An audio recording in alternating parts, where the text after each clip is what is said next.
అందరికీ నమస్కారం.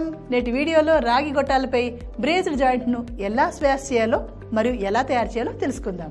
లక్ష్యాలు: ఈ వీడియో చివరిలో మీరు వీటిని చేయగలుగుతారు. 1. రాగి గొట్టం 6 మిల్లీమీటర్లు. 2. ఒక బ్రేస్డ్ జాయింట్ చేయండి. ఈ ప్రాక్టికల్ కోసం అవసరమైన సాధనాలు మరియు వినియోగించదగిన వస్తువులను సేకరిద్దాం.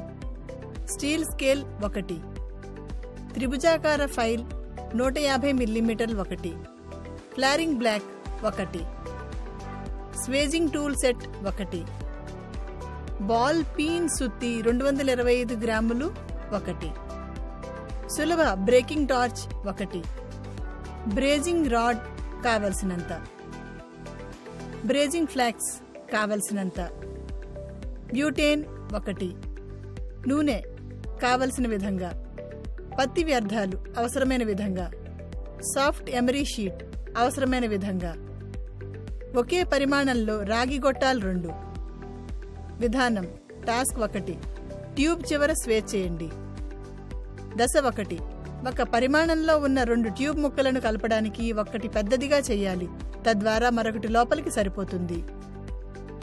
దశ 2, ట్యూబ్ చివరను పెద్దగా చేయడాన్ని స్వేజింగ్ అంటారు. దశ 3, పైప్ స్వేజింగ్ టూల్ని పరిశీలించి డ్రాయింగ్లతో సరిపోల్చండి. పైప్ చివరను స్వేచ్ చేయడం ప్రారంభించే ముందు అది ఎలా పనిచేస్తోందో మీరు అర్థం చేసుకున్నారని నిర్ధారించుకోండి. దశ 4, సాధనంలో ట్యూబ్ ఉంచండి. మీరు ట్యూబ్కు సరిపోయే సరైన పరిమాణ రంధ్రం ఎంచుకున్నారని నిర్ధారించుకోండి. దశ 5, ట్యూబ్ను ట్యూబ్ వెలుపల వ్యాసంతో పాటు 1/8 అంగుళాలు 3 మిల్లీమీటర్ల పైన స్వేజింగ్ బ్లాక్ పైన ఉండేలా ఉంచండి. 1/4 అంగుళాల 6 మిల్లీమీటర్ల పైప్ కోసం ఇది 1/4 అంగుళాల 6 మిల్లీమీటర్లు ప్లస్ 1/8 అంగుళాల 3 మిల్లీమీటర్లు = 3/8 అంగుళాల 9 మిల్లీమీటర్లు ఉంటుంది. దశ 6, స్వేజింగ్ బ్లాక్ యొక్క ప్రతి చివర గింజను బిగించండి. దశ 7, ట్యూబ్ చివరను బయటకు తీయడానికి సరైన పరిమాణంలో పంచును ఎంచుకోండి, తద్వారా మరొక భాగం లోపలికి సరిపోతుంది. పంచుకు నూనె వేయండి, బిగింపును అమర్చండి మరియు స్వేజింగ్ బ్లాక్ పై పంచ్ చేయండి. హ్యాండిల్ ట్విస్ట్ చేయండి మరియు ట్యూబ్లోకి పంచుని బలవంతంగా నెట్టండి. దశ 8, ట్యూబ్ చివరను పంచ్ తెరుస్తుంది. టాస్క్ 2, స్వేజ్ జాయింట్ను బ్రేస్ చేయండి. దశ 1, ట్యూబ్ స్వేజ్లోకి సరిగ్గా ప్రవేశిస్తుందని నిర్ధారించుకోండి. ఇది తప్పనిసరిగా సులభంగా సరిపోయేలా ఉండాలి.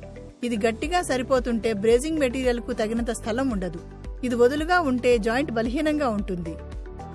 దశ 2, గట్టి పేస్ట్ చేయడానికి కొద్దిగా ఫ్లెక్స్ పౌడర్ను స్పిరిట్ లేదా నీరుతో కలపండి. దశ 3, చేరాల్సిన ఉపరితలాలకు కొద్ది మొత్తంలో ఫ్లెక్స్ వర్తించండి. తక్కువ పరిమాణంలో మాత్రమే అవసరం. చాలా ఎక్కువ వ్యవస్థను కలుషితం చేస్తుంది. గమనిక: సెల్ఫ్ ఫ్లెక్సింగ్ బ్రేజింగ్ రాడ్లను ఉపయోగిస్తుంటే ఈ దశ పని అవసరం లేదు. దశ 4, ఒక పైపు చివరిని వీలైనంత వరకు మరొక దాని యొక్క స్వేజ్లోకి నెట్టండి. ఫ్లెక్స్ వ్యాప్తి చేయడానికి పైపులను తిప్పండి. దశ 5, బ్లో టార్చ్తో జాయింట్ను వేడి చేయండి. సరైన పరిమాణంలో మంటను ఉపయోగించండి. దశ 6, జాయింట్ ఎరుపు రంగులోకి వచ్చే వరకు వేచి ఉండండి. బ్రేజింగ్ రాడ్ కరగడం ప్రారంభించినప్పుడు జాయింట్ సరైన ఉష్ణోగ్రత వద్ద ఉంటుంది. వేడి చేస్తున్నప్పుడు బ్రేజింగ్ రాడ్ను ఎప్పటికప్పుడు జాయింట్ పై తాకడం ద్వారా ఈ ఉష్ణోగ్రత కనుగొనబడుతుంది.